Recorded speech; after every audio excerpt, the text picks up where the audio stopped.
New Thought Media Network. We are a global broadcast network of positive music, media, and entertainment, inspiring humanity's evolution along the journey of enlightenment and creating a world of love, peace, empowerment, and prosperity for all. New Thought Media Network. Positively inspiring.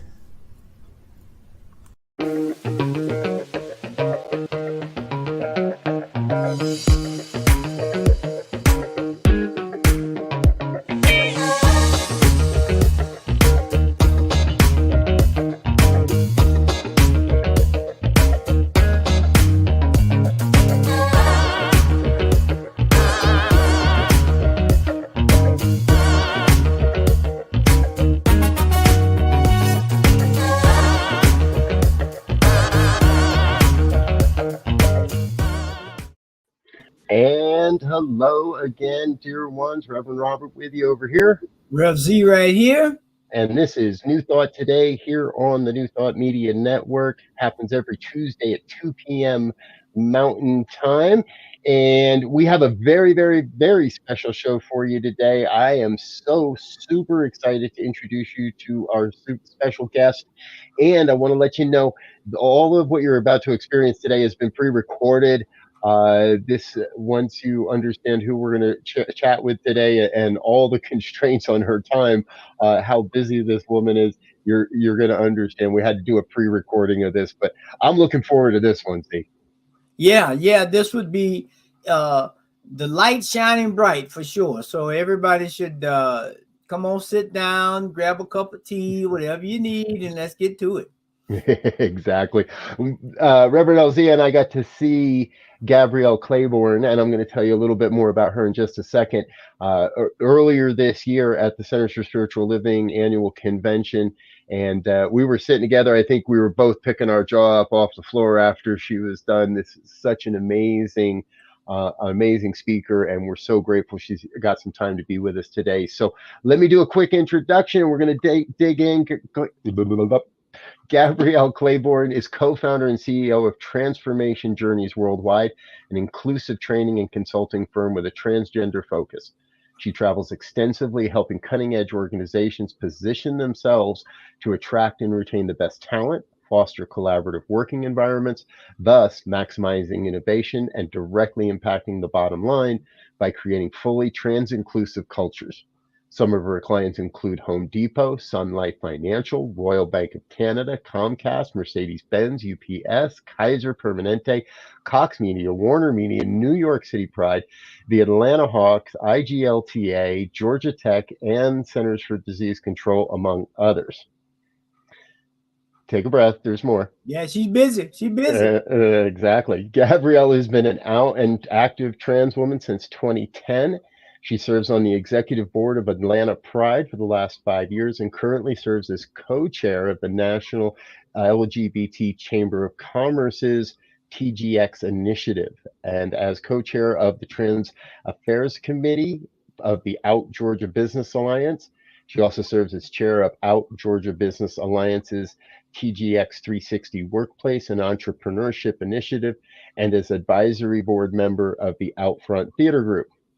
In 2020, she published her memoir and her memoir meets self-help book. There we go. In 2020, she published her memoir meets self-help book, Embrace Your Truth, A Journey of Authenticity. In 2019, the Atlanta Business Chronicle acknowledged her as their Diversity and Inclusion Outstanding Voice Award recipient, and she delivered a TED Talk for Centennial Park Women TEDx. In 2018, Gabrielle received the Georgia Small Business Administrators LGBT Small Business Champion Award in recognition of her efforts in advancing LGBT business ownership. And in 2015, she was chosen as Atlanta's best trans activist, and her work was featured in Forbes in 2018 and the Atlanta Business Chronicle in 2017. Transformation Journeys Worldwide was honored to be chosen as the Out Georgia Business Alliance 2018 Small Business of the Year and to receive the Atlanta Hawks' prestigious 2019 True Comes in All Colors Award for their cutting-edge inclusion work. The firm is proud to be an NGLCC certified LGBT business enterprise. Ladies and gentlemen, please help us welcome to the program Gabrielle Cleveland. Thank you so much. It's so great to be with you both today. Thank you. Thank you for being with us. And you have been very, very busy in all that regard. But what it shares with me as I read that is there is no question in your ability to demonstrate the passion for social change that is obviously within you. What has that been like over the last 12 years?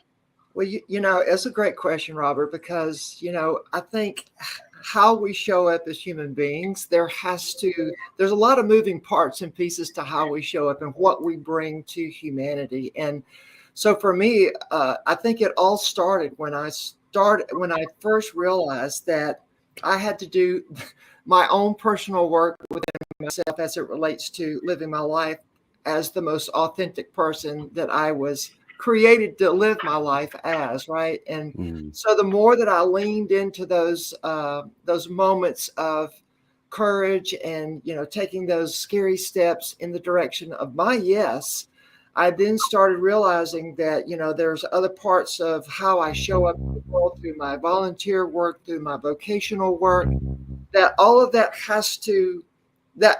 comes in alignment, once we start showing up as our authentic self. And so today I'm able to bring all of those authentic lived experiences to the other, expressions of how I show up in the world. So, in many ways, you can say that how I show up, my visibility, you cannot separate one aspect from the other, because I'm in totality, trying to embrace all that I have to bring to the world and creating a world that works for everyone, which is, our mission, as you know it. Yes. Thank you. Beautiful, beautiful. So glad you're with us. This for me is personally just an incredibly rich opportunity. Because I'll be honest, there's a few different initial combinations in your bio there that I'm going to have to go look up following our time together. A couple, I know most of these, but there's a couple in there. I got to go figure out what those mean.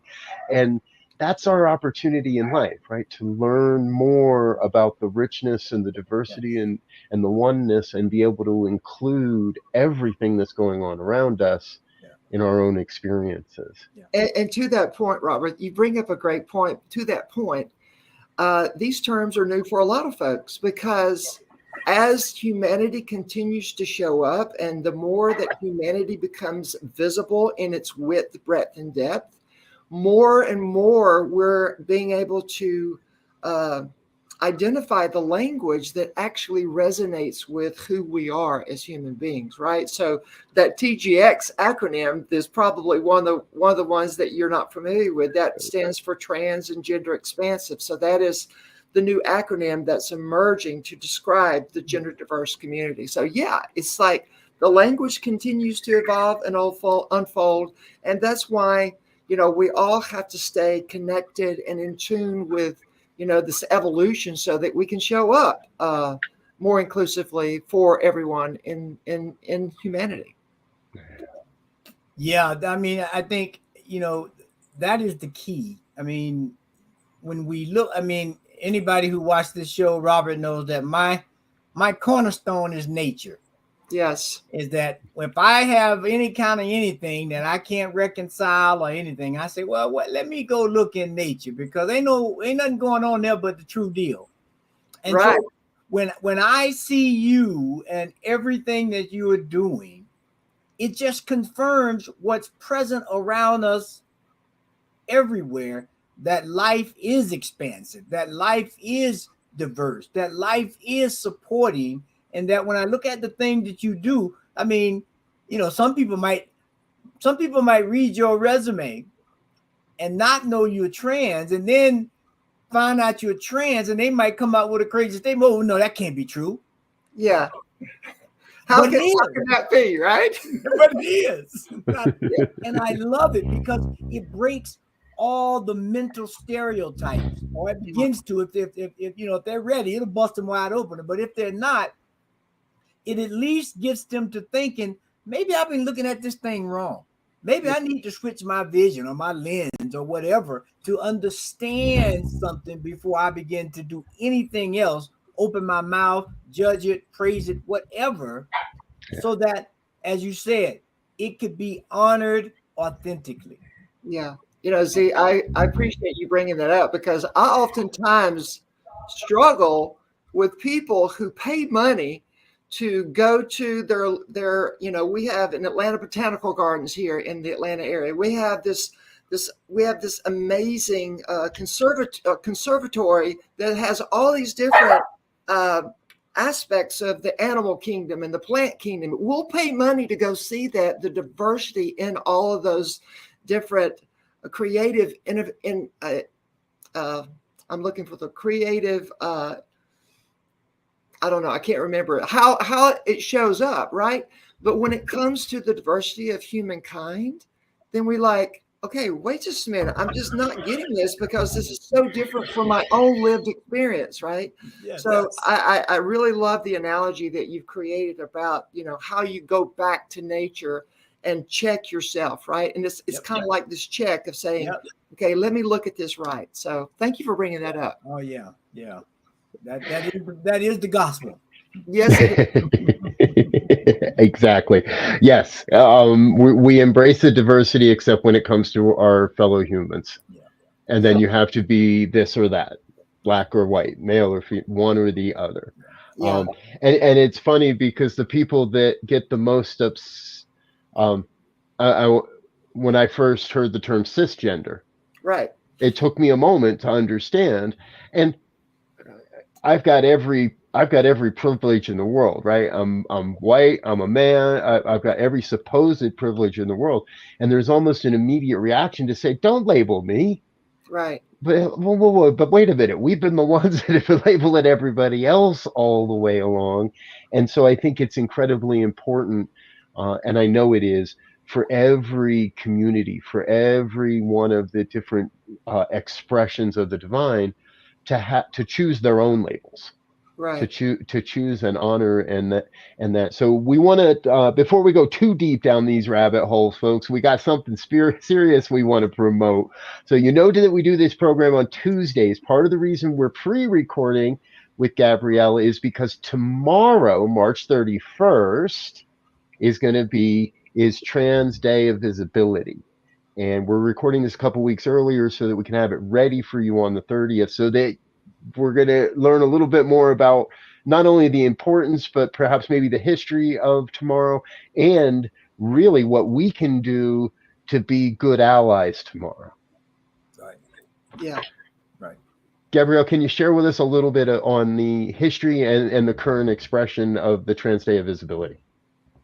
Yeah. I mean, Transgender Day Visibility was established because, you know, as an underrepresented and oftentimes left out community of the LGBTQ plus community, we felt like it was very important that we be visible, you know, and in light of everything that's happening in our world with anti-trans legislation sweeping our country, with all kind of discrimination experience and even violence experienced by the trans community, especially trans people of color, you know, it's important for us to lean in and stay visible, stay connected, because the reality is being trans or gender diverse is not a new thing. We have been here since the beginning of time, right? And we're not going to go away. So the only way that we feel like, or one of the ways that we feel like that we can actually promote normalcy, and I use that term figuratively because, you know, who defines normal anymore these days, right? But the only way that we can promote normalcy is just by showing up and maintaining our visibility. And hopefully folks are going to have the courage enough to say, I want to sit down across the table from you and get to know you, and then realize that, oh my goodness, we have so much more in common than not, right? We all are human beings first. And so our visibility is viability for us, right? So to be viable as human beings, as a beautiful and genuine and priceless expression of the divine, we have to be visible. And so that's why trans visibility came about, is so that we can allow the world in a culture that really doesn't understand gender diverse folks to see our normalcy, to see our humanity and how we show up. And I think that's key, because the part that I'm saying is key is how you show up, because it would be short-sighted and just flat out ignorant for someone to discount somebody because they don't come in the package that they think they should be, or they thought they would be, or whatever, right? It's like the story where the guy's on the raft and he's trying to be saved, and he calls God and says, send me some help, and ship go by, all this stuff, and he done made his transition. It says, I thought you was going to help me. I sent you everything I could, and you ignored all of it. So I don't know what to tell you. So I love that, because the gifts that we bring are so valuable and unique in the package that it comes in, that acceptance is like life-saving almost, and that's what I love about how this is unfolding, the visibility of it, the coverage that is getting, and it's just, for me, it creates a space for me to be authentic, right? So it creates a space for me, if I got any little chinks in my arm or a little misconception in my head, that I need to deal with them. And I need and be forthright, which will then lead to what we're doing now, a conversation to understand, to better articulate, to better support people that are different than me, no matter how they are different from me. And I just love that. Yeah. To your point, I think that I'm hoping that I am an invitation to folks to say, okay, what is it about me that I need to come to terms with in my own authenticity, right? I think we all are on our own journey of authenticity. Yes. It just so happens that my authentic journey looks a little different from someone else's, right? But it doesn't make it any less human than the next person, right? You know that saying, love brings up anything unlike itself for the sake of healing. So I feel like that as we're becoming more authentic, and I think I referenced this in my keynote in January at the conference there that you all referenced, authenticity begets authenticity. So the more we are authentic, we are calling others to do the same thing, right? So I feel like we're all invitations to each other to say, what more can I do? How can I lean into what my heart is calling me to embrace? Yeah. Oh, beautiful, beautiful, beautiful. Gabrielle, what in the richness of all of this, there's about a million different ways we can take this conversation this afternoon. But what I'm really wondering is, for those of us that, and in all transparency, I have a transgender son about to graduate high school. I have a gender neutral second child who's just about to go into high school. And we've been in this place for a couple years now, my wife and I, of getting into and embracing and understanding and coming to a better understanding, especially if somebody out there has young children or teens or anyone they know that's moving through a transition or an experience of coming to a greater sense of their gender identity. What can those of us from that older generation, what can the rest of us do to support the trans community the most in these times? Yeah, how much time do we have? All we need. Tape is free. Yeah, right. I think here's the thing. I'm going to share a little bit about an aspect of my personal journey with my parents, right? And Robert, I give you kudos for navigating all that you and your wife had to navigate with your kids, with your children. I think that my family struggled with, did they do something to create this, right? And so what I have tried to, I've hoped for them is that they would understand, and I've tried to communicate to them even that this is my God created identity. It's not something that they did or didn't do to make me who I am, right? You don't have that much control over me, So I feel like that. Hey, wait, don't tell us that. Right. No parent wants to hear that. You've got Sorry about children. that. You don't want to hear that, right? Yeah. So, but no, but my point is that I want to take the pressure off of parents who may be grappling with something that they feel like that they did wrong, that created something that they're not comfortable with, that they're not familiar with, all that kind of stuff, right? So just know that this is a God expression showing up, manifesting in humanity, through children. So I think that that's one thing that we can all understand is that we are all created as God in its divine form, right?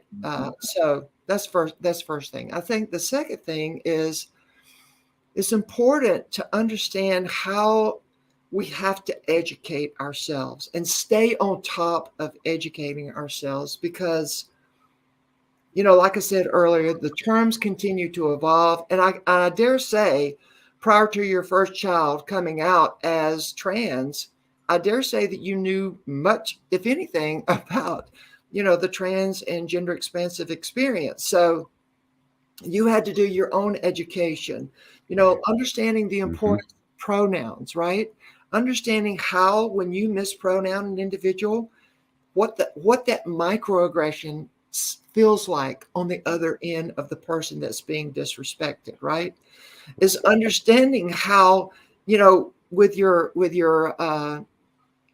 gender neutral child, how gender binary language is another microaggression that is committed oftentimes to gender diverse individuals that may not use pronouns, that may only use their name, right? So Right. understanding the importance of gender neutral language is important.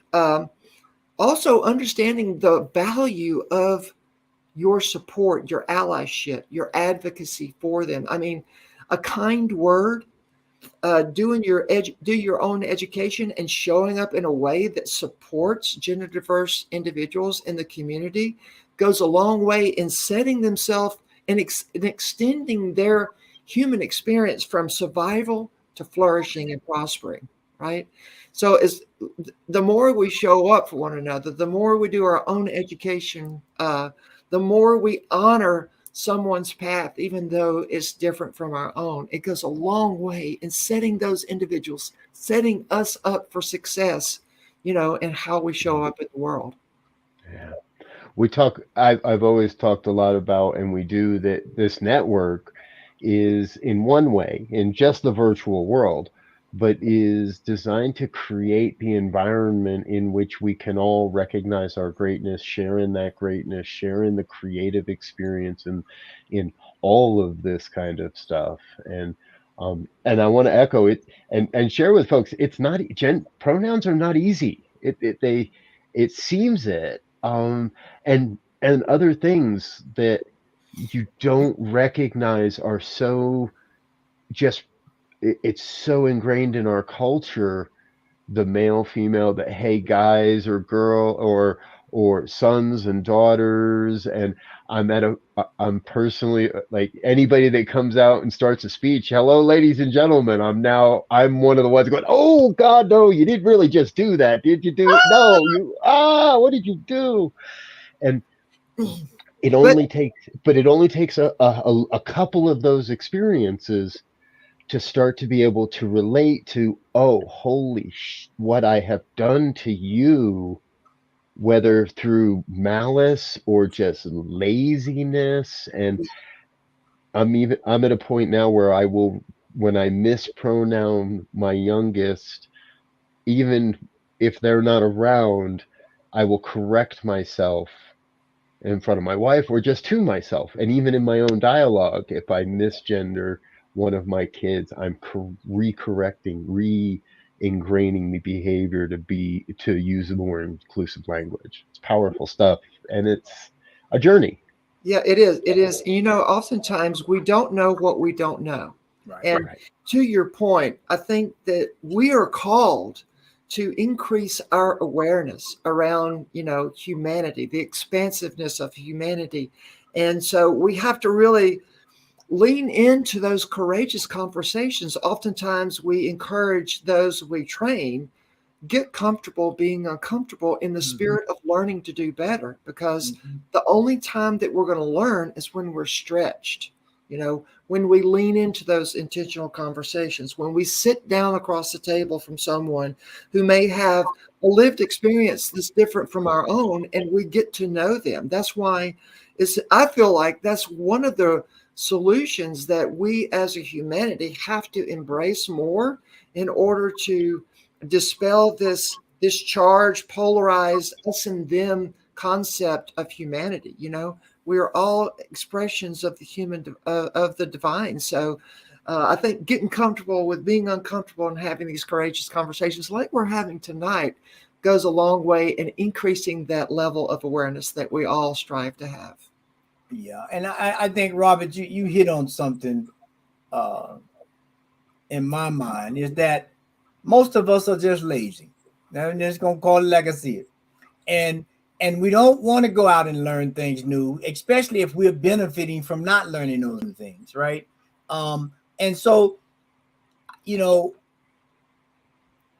I mean, Robert just brought something to my mind, because I say it all the time. I say, "What's up, guys?"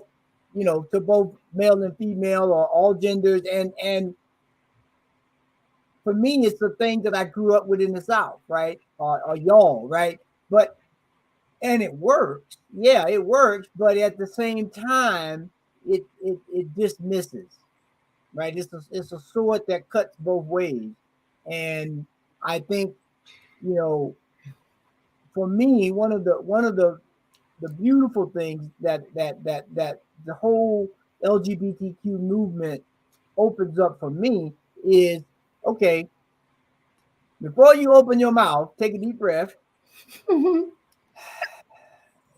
check your environment, figure out where you at before you speak anything, right? And I think if everybody just took that extra 5-10 seconds to do that, we could alleviate a whole manner of craziness that's happening in the world today by just that little idea of breath. Because the breath is going to center you, and it's going to give you a time to bring your awareness up and to be respectful of the situation and the person that you're in right at that moment. And so I think that's just beautiful. And I'm gonna have to breathe more just to make sure I'm doing it right. Yeah. Yeah, I love that, you know, taking a breath and centering yourself, because I mean, especially let's talk about pronouns for a minute, because Robert, to your point, learning someone's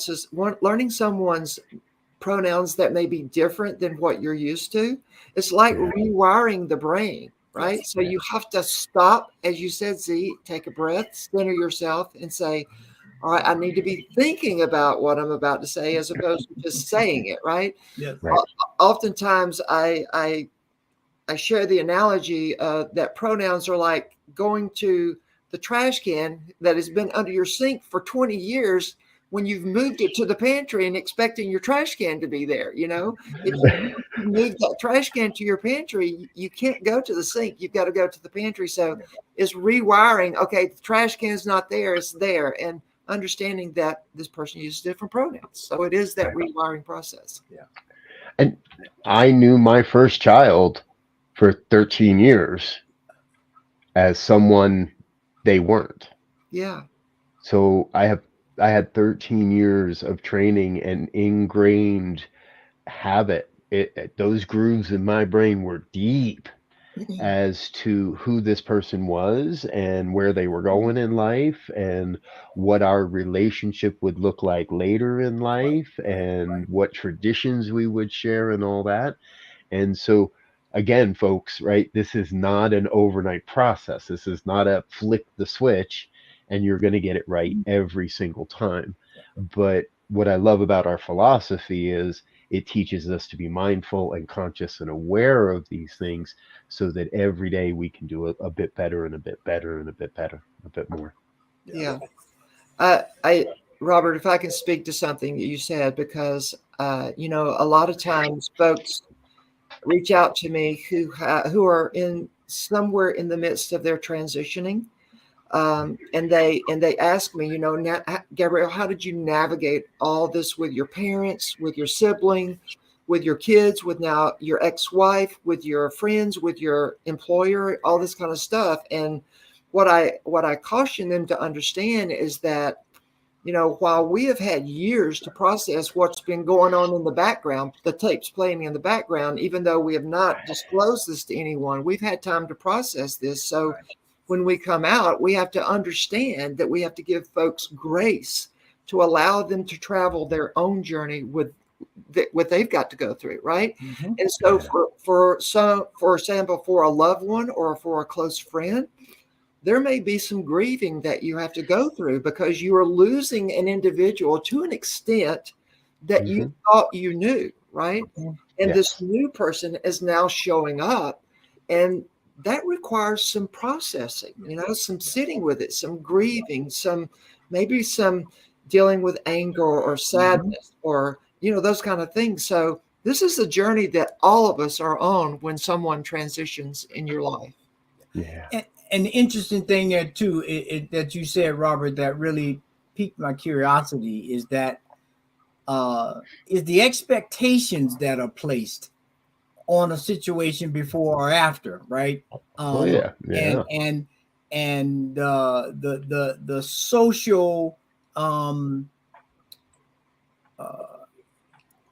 the social expectations of what it means to be one thing or another, right? So you don't, and like you said, you went 13 years with one approach, one forecast, one whatever, and then all of a sudden that got shifted.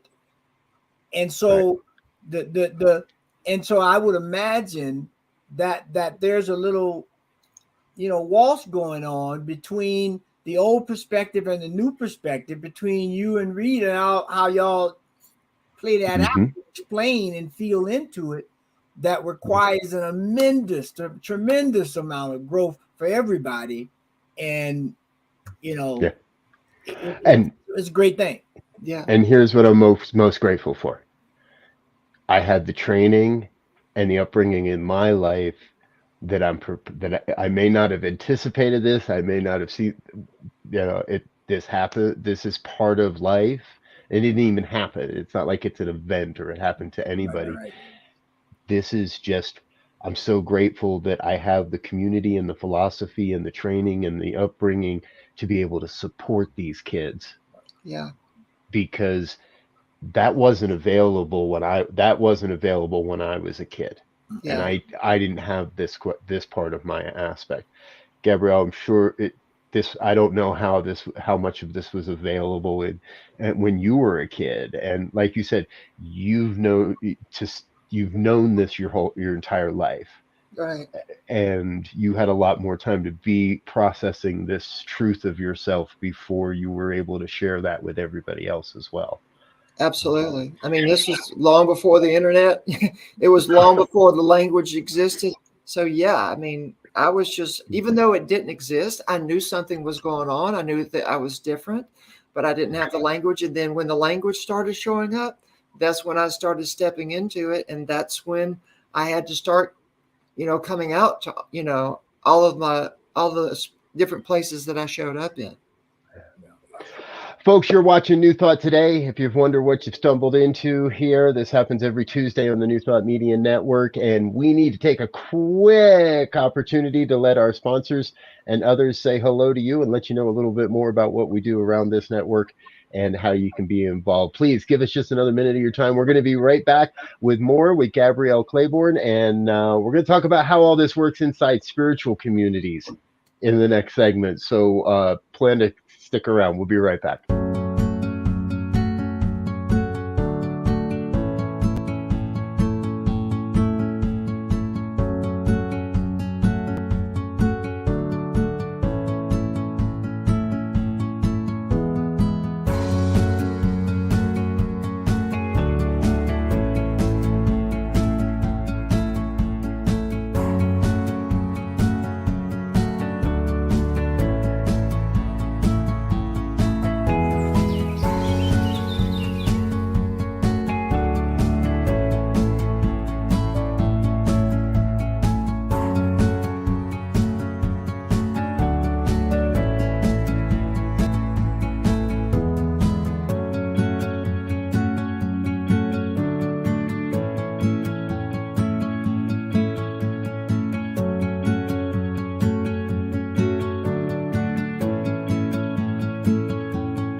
be peace. I am a stand for peace, so let there be love. I am a stand for love, let there be joy. I am a stand for joy. We are making a new world now. Let there be peace. I am a stand for peace, let there be love. I am a stand for love, let there be joy. I am a stand for joy. We are making a new world now. Let there be peace. I am a stand for peace. Let there be love. I am a stand for love. Let there be joy. I am a stand for joy. We are making a new world now.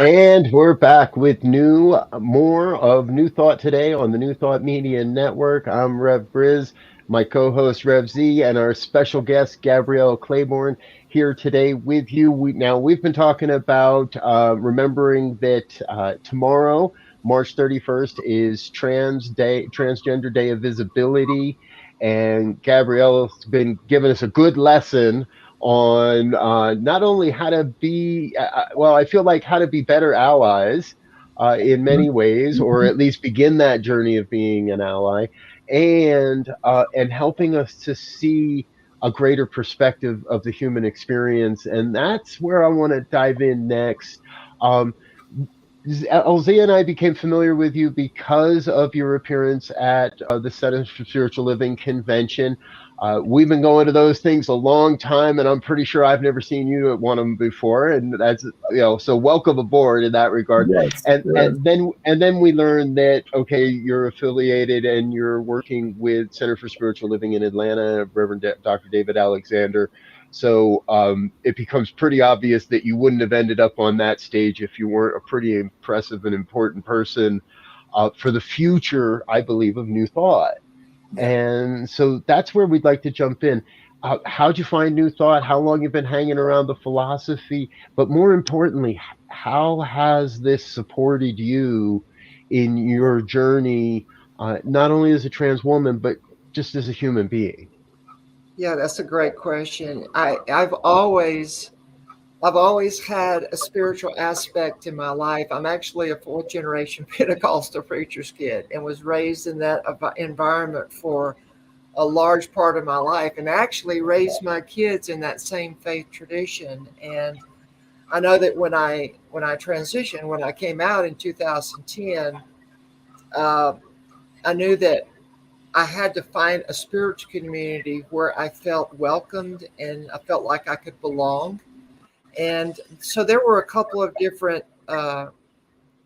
spiritual communities that I initially leaned into, but the more that I continued down this road of my spiritual journey as it relates to my authentic identity, I stumbled across Spiritual Living Center of Atlanta, I think in 2015, 2014, something like that. And I attended the first service there. And it was like, at the time, Dr. Reverend Alt was the senior minister there. And it was like he was reading my mail. everything he was saying, he was speaking right at me, right? And so this was a huge invitation to me because it resonated with the depth of my being, right? And it was like he presented, his talk, his content from the perspective of, in a way that allowed me to understand my role and responsibility in my own vocational my own spiritual iteration, right? What I learned in Science of Mind is that I can and I am responsible for how I show up and the experience that I have as a human being, as a God created individual, right? And so coming from that Pentecostal faith tradition where you prayed and waited for an answer, it's not that I stopped that. It's just that I did that from a different perspective as though it already is. And that I kind of took responsibility of the role that I played and how I connected with my creator and how I showed up. And I keep using that term showed up, but it's just so important for all of us how I showed up in a way that not only was authentic to me, but was authentic to my creator, if you will. Right. Beautiful. Well, and I'm gonna let you in on a little secret. I think every one of us, when we went to that center for the very first time, we had the same expression. They must be reading my mail. They talking right to me. Exactly. Which was a wonderful thing. I mean, I really embraced this because, I'm this individual. I always want to learn and make sure that I'm showing up as my best self, right? And I felt like the teaching that I was getting from the Centers for Spiritual Living was helping me show up as my best self, right? It was allowing me, first of all, to show up in a space and feel like I belong, which was huge, right? It's huge for someone who was looking for a community, a spiritual community that I felt like I could be authentic in, but to belong in that space, that just was like a cherry on the top, right? And now, the direction that, Spiritual Living Center of Atlanta and CSL as a movement is going, I feel like they were leaning into these kind of conversations about what we have to, when we say we want a world that works for everyone, what does that mean today? Right. And so we're understanding the width, the breadth, and depth of that vision. And we're saying, what do we not know that we don't know? And let's have a conversation. Yeah. There's just so much opportunity, right? And Yes. I love that this philosophy, it's as much of us creating a world that works for everyone or for all as it is using this philosophy to create ourselves in a way that we can work with that and towards that. It's not just, oh, I'm going to go do this thing. It's I've got to transform myself so that doing that thing actually makes a difference. Yeah. And it's not just talking at it or throwing our time at it. It becomes part of who we are. And you represent, and as I shared in the early part of the show, to me, you represent that. You have become this passion that you have for authenticity, for the outpicturing of this philosophy.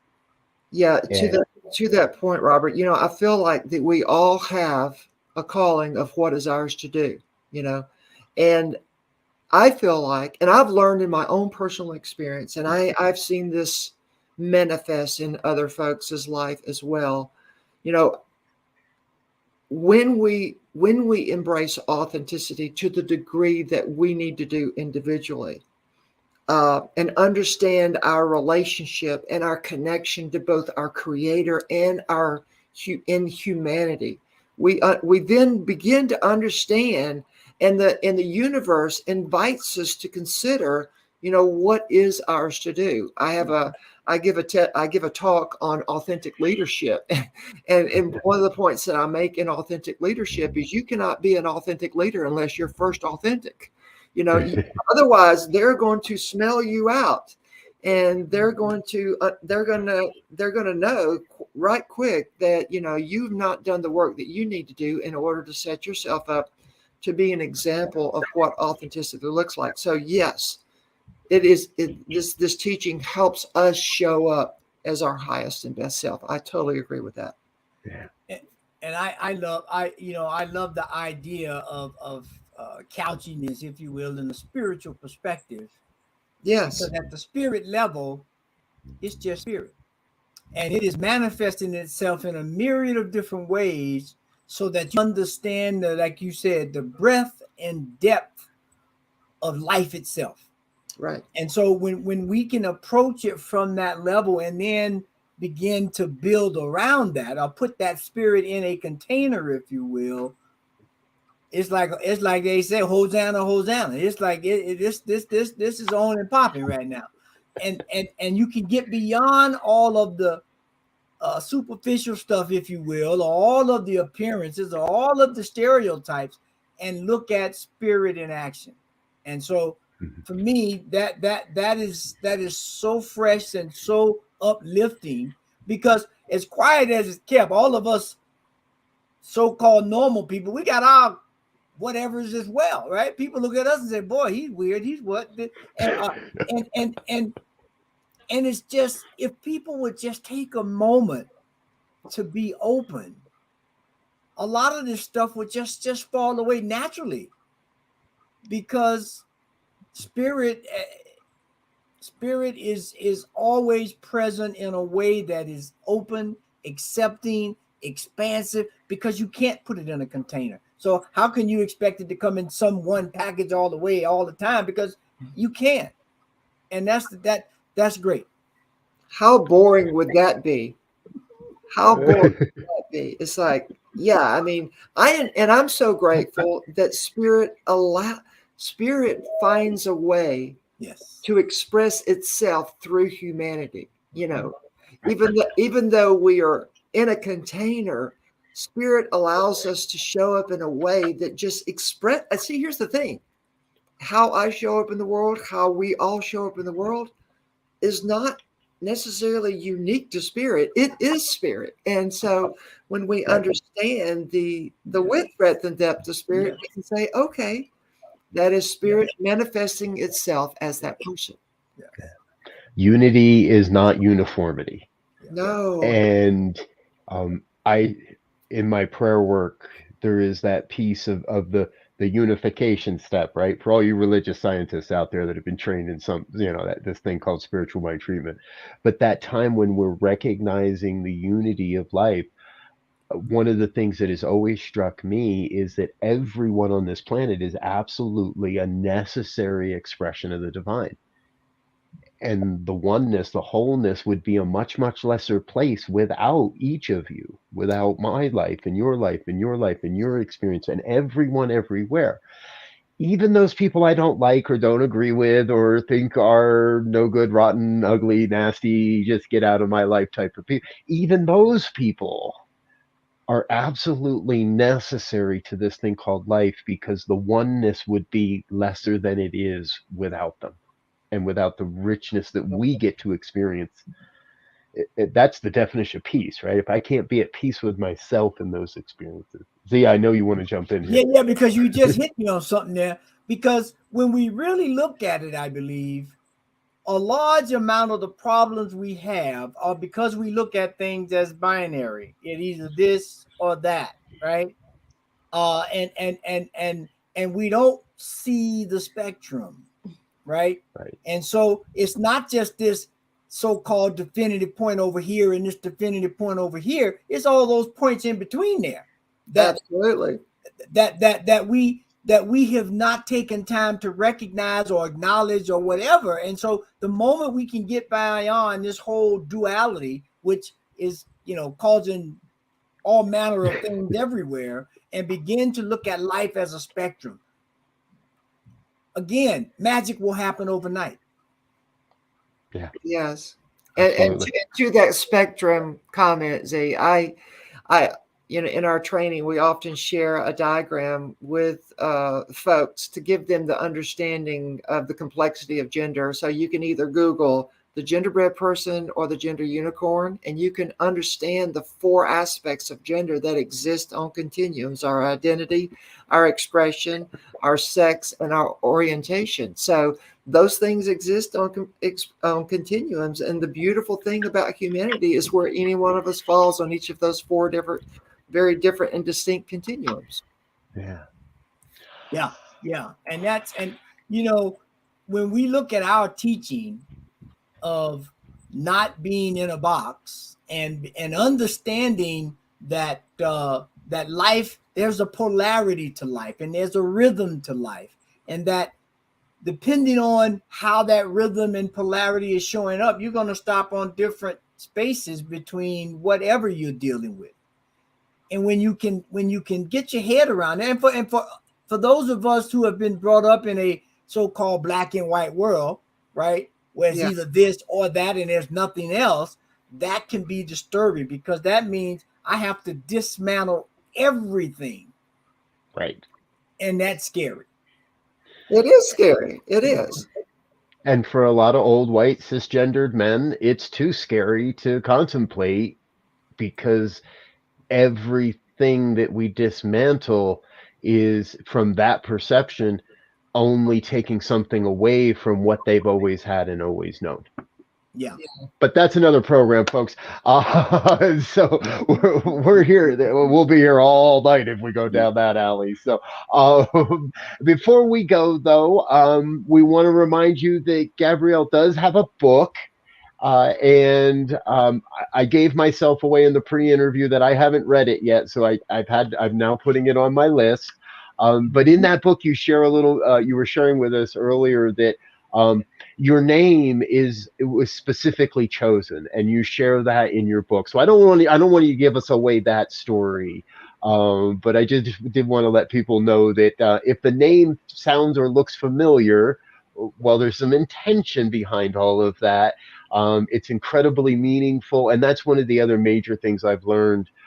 Not just pronouns in this experience and in this journey, but names are so incredibly important, and to get them right. So we'll let you. We'll make sure that there's a link in the show notes so you can head over to Amazon and pick up her book, and then you can hear the rest of that story. Before we go, though, Gabrielle, give us one more little kind of push. What do you see as someone that it would appear has a pretty good vision casting forward and a good eye on where we're going in society and as a human experience, perhaps? What more can New Thought communities, religious science and Centers for Spiritual Living and Unity and Divine Science and UBLF and Agape and all this religious impulse or this spiritual impulse behind New Thought, what can we do better to keep that movement going?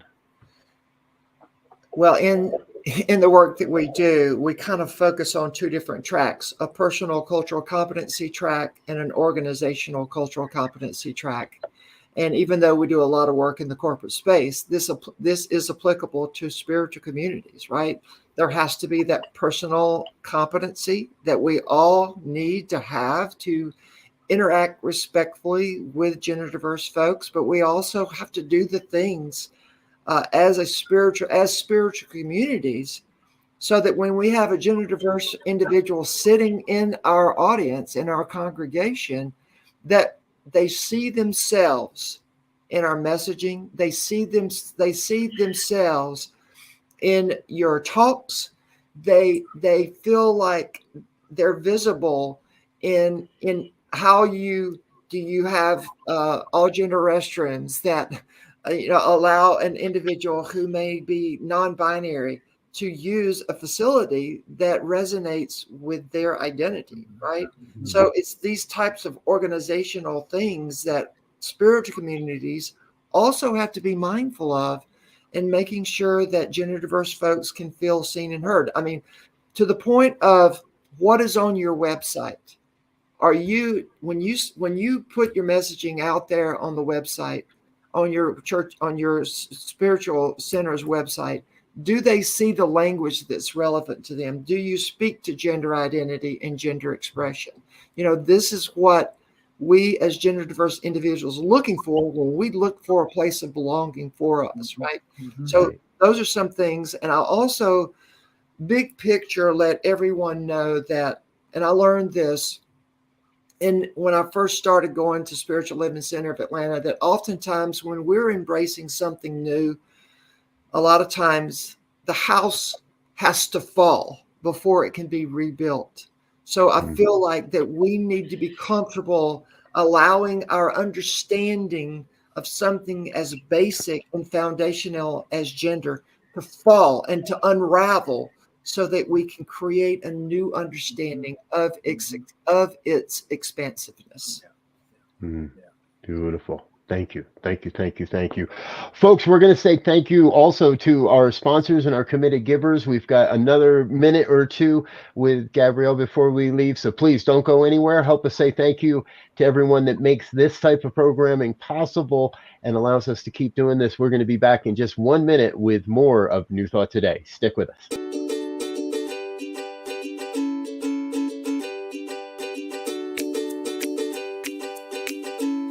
Thank you, Center for Spiritual Living Denver, for your continued support. Thank you, Center for Spiritual Living Midtown Atlanta, for your monthly contribution.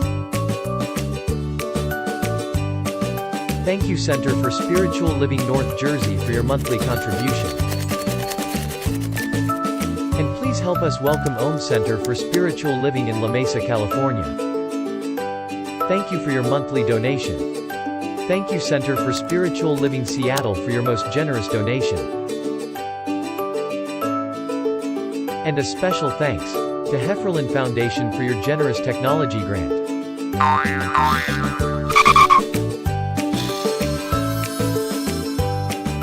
And Suze Ajit, thank you for your very generous donation. And a super special thank you to Dr. Tracy Brown, RSCP. Thanks for being a super donor. And a big shout out to all our committed donors.